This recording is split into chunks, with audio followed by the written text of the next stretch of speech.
सुखी और दुखी होने वाले वर्ग की भी हमको आवश्यकता पड़ती है, और वो हमारी मित्र मंडली होती है।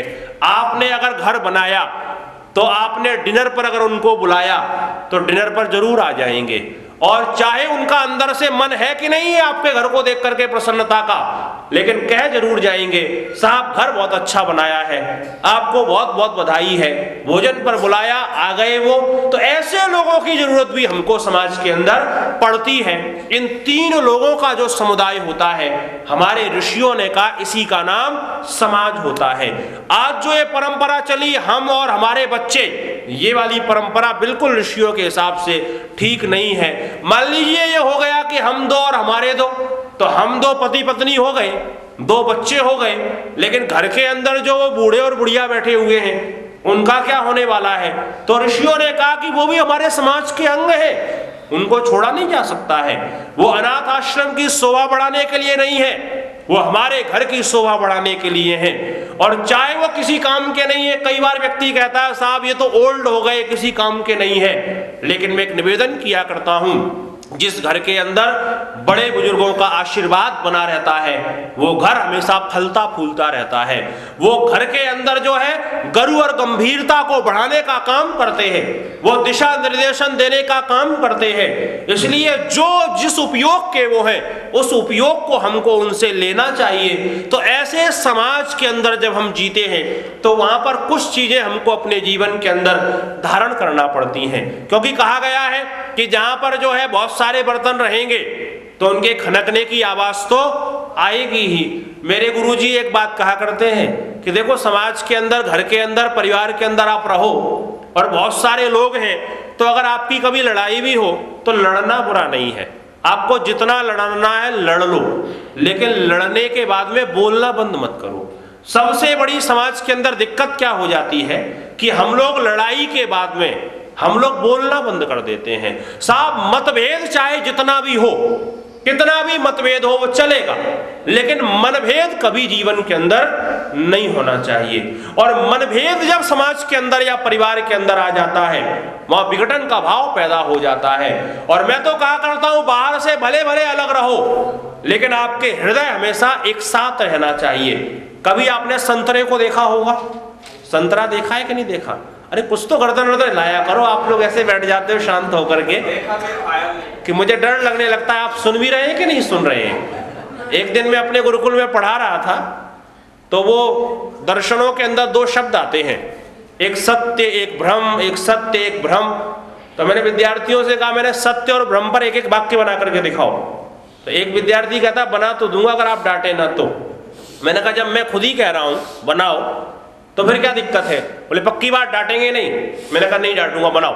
तो वो कहता है कि देखो आप पढ़ा रहे हैं तो सत्य है, और हम पढ़ रहे हैं ये आपका भ्रम है, तो कहीं ऐसा ना हो जाए कि मैं सुना रहा हूं वो तो सत्य है और आप सुन रहे हैं ये मेरा कहीं भ्रम हो जाए। तो गर्दन वर्दन हिलाते रहा करो, मेरी बात समझ में आए चाहे ना आए। उससे ये होगा कि आप, मुझे लगेगा कि हाँ मेरी बात आपको समझ में आ रही है, और आपको ये लगेगा कि मैं इतना बुद्धिमान हूं कि मैं बात समझ पा रहा हूं। तो इसलिए गर्दन वर्दन हिलाते रहो, अच्छा लगेगा। तो मैं निवेदन कर रहा था कि संतरा आपने देखा है, और संतरे को जब आप देखेंगे तो उसका छिक्कल आप ऊपर से हटाइए, जब तक वो छिक्कल के अंदर रहता है तब तक आप देखेंगे संतरा पूरा जुड़ा हुआ दिखाई देता है। लेकिन जैसे ही आपने उसका छिक्कल हटाया तो संतरा अंदर से फटा हुआ दिखाई देता है। और आप देखेंगे एक आपने खरबूजा देखा होगा, खरबूजे के बाहर लकीरें बनी हुई रहती हैं, वो अलग अलग दिखाई देता है, लेकिन जब आप उसको काटिए तो अंदर से बिल्कुल जुड़ा हुआ होता है। संतरा बाहर से तो जुड़ा हुआ है लेकिन उसका हृदय फटा हुआ है। संतरे का स्वाद कैसा होता है? खट्टा होता है। खरबूजा बाहर से अलग अलग दिखाई दे रहा है लेकिन अंदर से जुड़ा हुआ है, उसका स्वाद कैसा होता है? मीठा होता है। जिस समाज के अंदर, जिस परिवार के अंदर लोग संतरे की तरह बाहर से तो जुड़े रहते हैं लेकिन अंदर से अगर फटे रहेंगे वहां खटास पैदा हो जाएगी। और जो खरबूजे की तरह बाहर से भले अलग अलग रहे लेकिन जिनके हृदय मिले हुए हैं वो लोग खरबूजे की तरह मीठे हो जाते हैं। हम संतरे की भांति ना बने, हम खरबूजे की भांति बने।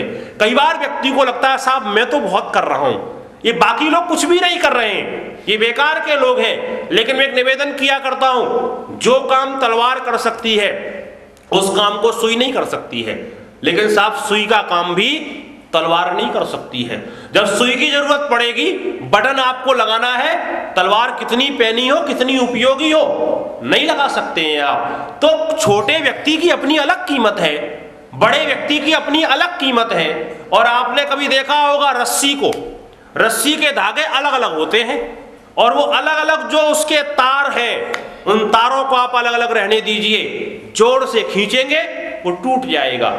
लेकिन उन तारों को आपस में मिला दीजिए, आप कितने खींचने का प्रयत्न कीजिए, हाथी से खिंचवा दीजिए, वो रस्सी टूटने वाली नहीं है।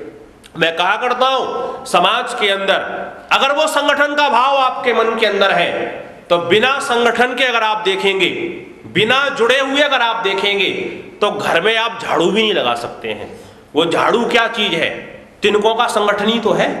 अगर वो तिनकों का संगठन आप खत्म कर दीजिए, तो आप घर के अंदर झाड़ू से सफाई भी नहीं कर सकते हैं। ये संगठन की बड़ी आवश्यकता होती है, ये समाज के अंदर जुड़ने की बड़ी आवश्यकता होती है। छोटे से छोटे और बड़े से बड़े किसी भी सदस्य की हमें समाज के अंदर आवश्यकता होती है। कहते एक बार इन 5 उंगलियों में लड़ाई हो गई, बड़े ध्यान से सुनिएगा, 5 उंगलियों में लड़ाई हो गई। और लड़ाई किस बात की? 5 उंगलियां कह रही हम बड़े, हम बड़े।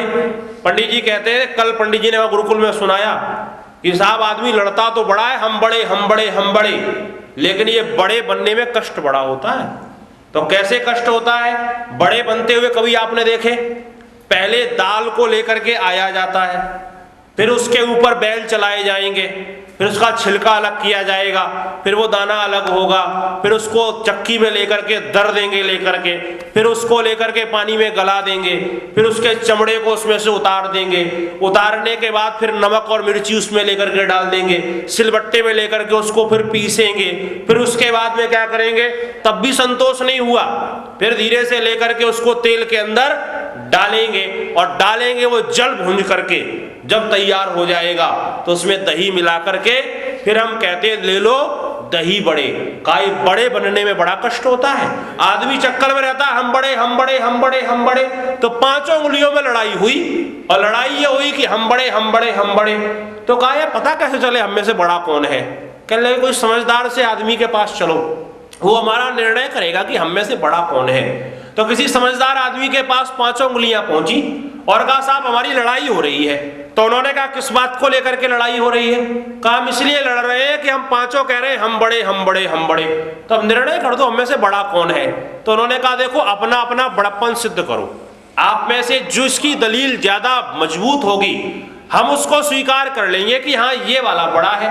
तो कहते हैं वो पता कैसे चले? तो सबने अपनी अपनी दलीलें प्रस्तुत की। और दलीलें क्या प्रस्तुत की? इस उंगली को डांटते हुए उन्होंने कहा रे तू रखी छोटी सी है और लड़ाई कर रही है हम बड़े हम बड़े, तू काहे की बड़ी है तू? ये कहती मैं देखने में ही छोटी हूं, लेकिन जब काम का समय होता है तो 5 जितनी 4 उंगलियां काम करती हैं उसके बराबर काम करती हूं। और किसी से अगर लड़ाई हो जाए और जब मुक्का मारा जाता है तो सबसे आगे मैं जाती हूं, मैं जाकर के उससे टकराती हूं। मैं बड़ी हूं कि नहीं हूं? उसने कहा तुम सही कहती हो, तुम बड़ी हो। इससे पूछा तुम कैसे बड़ी हो? ये कहती देखो साहब ऐसा है, काम तो सब लोग करते हैं लेकिन नाम की इच्छा से करते हैं। चारों ने अपने अपने नाम रख लिए, लेकिन मेरा नाम तो अनामिका है, बिना नाम वाली।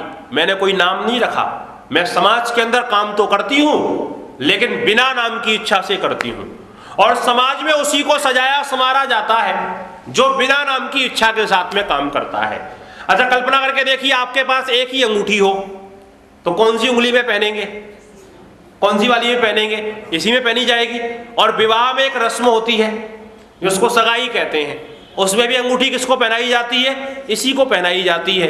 ये कहती है मुझे सजाया जाता है, मुझे संवारा जाता है क्योंकि मैं बड़ी हूं। माला तो उसी को पहनाई जाती है जो बड़ा होता है और बिना नाम की इच्छा के मैं काम करती हूं। कहने लगे हाँ तू भी सही कहती है, तू भी बड़ी है। इससे पूछा तू कैसे बड़ी है? कहने लगी मेरा आकार प्रकार देखो, मैं बड़ी हूं कि नहीं हूं? कहने लगे हाँ आकार प्रकार तो तेरा बड़ा है, तू भी बड़ी है। इससे पूछा तू कैसे बड़ी है? ये कहती मेरा नाम तर्जनी है, मैं तर्जन करती हूं। कैसे तर्जन करती हूं? बच्चा बदमाशी कर रहा है, पिताजी मुंह से कुछ ना बोले, केवल ये वाली उंगली कर दें लेकर के उसके सामने, तो बच्चा तुरंत समझ जाता कोई ना कोई गड़बड़ी हो गई। अध्यापक ने एक बार ये वाली उंगली की लेकर के, बच्चा तुरंत समझ गया गड़बड़ी हो गई। कहा मैं सबका तर्जन करता हूं, रास्ते में रखता हूं, कायदे में रखता हूं सबको, और किसी को अगर रास्ता बताना हो तो आप क्या बताते, ऐसे जाना, फिर ऐसे जाना, फिर ऐसे चले जाना। ये कहती सबको मैं रास्ता बताती हूँ। कहने लगे हाँ तू भी बड़ी है। अंगूठे को डांटते हुए उन्होंने कहा अंगूठे राम, तुम काम के ना काज के, एक तरफ पड़े हुए हो और लड़ाई करते हो हम बड़े, तुम काहे के बड़े हो। अंगूठे ने कहा मेरे बड़प्पन पर शक मत करना, और तुमको अगर शक आ ही रहा है तो मेरे मुंह को जरा सा काला करो, और काला करने के बाद ब्लैंक पेपर पर लगा दो, और फिर बैंक से जितना पैसा निकालना चाहो निकाल लो, पूरे हाथ को काला कर दो, और काला करने के बाद लगा दो, वो कोई स्वीकार नहीं करेगा। मैं प्रमाणिक पुरुष हूं, मेरी प्रमाणिकता चलती है। आज आप कितने ही पढ़े लिखे हो जाए साहब, आप कहें कि मैं बहुत पढ़ा लिखा हूं, मैं तो साइन करूंगा, लेकिन कोर्ट कचहरी के अंदर आप देखेंगे बहुत सारे काम होते हैं, वहां पर कहा जाता अंगूठा लगाओ। कहा था हम नहीं लगाएंगे अंगूठा, हम तो पढ़े लिखे हैं। कहा नहीं, लगाना तो अंगूठा ही पड़ेगा। कितने ही आप पढ़े लिखे हो, हस्ताक्षर से काम चलने वाला नहीं है। ये कहता है मैं प्रमाणिक पुरुष हूं, मेरी प्रमाणिकता चलती है चारों तरफ। हम बड़े हैं कि नहीं बड़े हैं। उसने कहा हाँ यार, पांचों की दलीलें तो बहुत अच्छी हैं, तुम बड़े पांचों हो। बोले पांचों तो बड़े हैं, लेकिन सबसे बड़ा कौन है। तो उन्होंने कहा देखो इस बात का निर्णय मैं कल करूंगा, एक काम करो तुम कल मेरे पास इसी समय आना, तो मैं निर्णय कर दूंगा। बोले ठीक है। जब ये चलने लगी उंगलियां, तो वहां पर कहानीकार लिखता है कि पांचों उंगलियों से उन्होंने कहा देखो जा तो रही हो, लेकिन जाते जाते एक बात का स्मरण रखना, अब तुम्हारी लड़ाई हो गई है, अब तुम सब दूर दूर रहना, आपस में मिलना मत। बोले ठीक बात है, नहीं मिलेंगे, हम लोग दूर दूर रहेंगे, कोई बात नहीं है। कहते जैसे घर पर पहुंचे तो एकदम से लगा गर्मी बहुत लग रही है, कपड़े उतारने चाहिए। बटन खोलने के लिए जैसे चले तो याद आया कि आपस में मिलना नहीं है। अब प्यास लगी हुई है, गिलास रखा हुआ है, पानी पीना है। जैसी गिलास पकड़ने के लिए चले तो याद आया आपस में मिलना नहीं है। भोजन की थाली रखी हुई है, कौर उठाने के लिए चले, याद आया आपस में मिलना नहीं है। सवेरे ब्रश करने के लिए बैठे हुए हैं, ब्रश जैसी पकड़ने को चले तुरंत याद आया आपस में मिलना नहीं है। कहने लगे ये बाबा ने अच्छी आफत लगा दी लेकर के कि आपस में मिलना नहीं है, ऐसे कैसे काम चलेगा साहब। वो जैसे तैसे उन्होंने दिन निकाला अपना और पहुंचे बाबा के पास। बोले बाबा हमने तेरा कुछ बिगाड़ा क्या, ये कल से भूखे प्यासे बैठे हुए हैं। बोले क्यों, क्या हुआ। बोले अरे ये आफत लगा दी आपस में मिलना नहीं, ये कौन सी बात हुई। उन्होंने कहा देखो जिसकी लड़ाई होती है ना वो मिलता नहीं है। क्या दिक्कत है, तुम लोगों की लड़ाई है, दूर दूर रहो। उंगलियों ने कहा देखो हम दूर दूर नहीं रह सकते। बोले क्यों नहीं रह सकते। बोले हमारे पूरे काम ही बंद हो गए हैं। उन्होंने कहा देखो उंगलियों, तुम्हारी कीमत तब तक है जब तक तुम आपस में मिली हुई हो, और जिस दिन तुम अलग अलग हो गई तुम्हारी कोई कीमत नहीं है। समाज के अंदर हम लोगों की कीमत तब तक है जब तक हम लोग आपस में मिले हुए हैं, और जिस दिन हम लोग अलग अलग हो गए समाज के अंदर हमारी कोई कीमत नहीं है। इसलिए समाज को अगर उन्नत करना चाहते हैं तो उसके लिए सबसे ज्यादा आवश्यक है हम लोगों के अंदर संगठन का एक भाव हो, हम लोग आपस में प्रेम पूर्वक मिल करके रहें। हम लोगों के विचार भले ही अलग अलग हों, हम लोगों की मान्यताएं भले ही अलग अलग हों, लेकिन हम कुछ भी सोचे कुछ भी विचार करें, लेकिन उसका निष्कर्ष जो है वो अंतिम में जाकर के एक ही निकलना चाहिए। उसी निष्कर्ष पर हम पहुंचे। और वेद भगवान ने बहुत सुंदर कहा भी, संगच्छध्वम संबद्धध्वम संभो मनांसि जानताम देवा भागम यथा पूर्वे संजाना नाम उपासते। कहे दुनिया के लोगों, तुम्हारा सोचना, तुम्हारा बोलना और तुम्हारा चलना ये एक जैसा हो जाना चाहिए, अलग अलग नहीं होना चाहिए। और जिस दिन ये तीनों चीजें तुम्हारी एक जैसी हो गई तो दुनिया के अंदर तुम्हारी उन्नति को कोई रोकने वाला नहीं है। और मैं निवेदन करना चाहूंगा, आर्य समाज के अंदर जब तक ये संगठन के भाव थे हम लोग उन्नति के मार्ग पर चले, और जब से अपनी अपनी ढपली और अपना अपना राग प्रारंभ हुआ तब से फिर दिक्कतें पैदा होने लगी समाज के अंदर जो है। इसीलिए ऋषि दयानंद बहुत सुंदर बात कहते हैं। वो क्या कहते हैं? सबको सामाजिक सर्वहितकारी नियम पालने में परतंत्र रहना चाहिए और प्रत्येक हितकारी नियम में सब स्वतंत्र रहें। जब समाज की बात होगी तो वहां पर हम परतंत्र रहेंगे, वहां पर हमारी स्वतंत्रता नहीं चलने वाली है। और समाज से हम बाहर हैं तो वहां जो हितकारी चीजें हैं उसके लिए हम स्वतंत्र हैं। हम अपने घर में चाहें तो 8 बजे हवन करें, चाहे तो हम 9 बजे हम हवन करें, लेकिन जब समाज के अंदर आएंगे तो समाज का जो नियम है उसका हमको पालन करना चाहिए। बस इसी सूत्र को पूरे जीवन के अंदर लगा दीजिए कि जब समाज के अंदर आप जाएं तो समाज के नियमों का पालन करना आपका पहला कर्तव्य होना चाहिए। और उसके लिए समाज का निर्माण कैसे होगा? तो कहा समाज का निर्माण जो है वो परिवारों के द्वारा होगा। और परिवारों का निर्माण कैसे होगा? तो कहा वो एक एक प्राणी के द्वारा, एक एक मनुष्य के द्वारा होगा।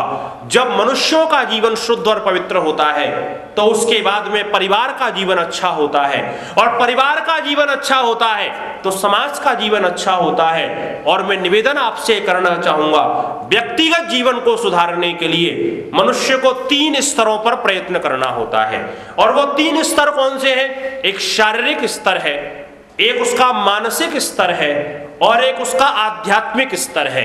इन 3 स्तरों पर अगर व्यक्ति ने प्रयत्न कर लिया, अपने शरीर को अच्छा कर लिया, अपने मन को अच्छा कर लिया और अपनी आत्मा को अच्छा कर लिया, तो ऐसे लोगों का जो समाज होगा वो समाज कभी भी गलत नहीं हो सकता है।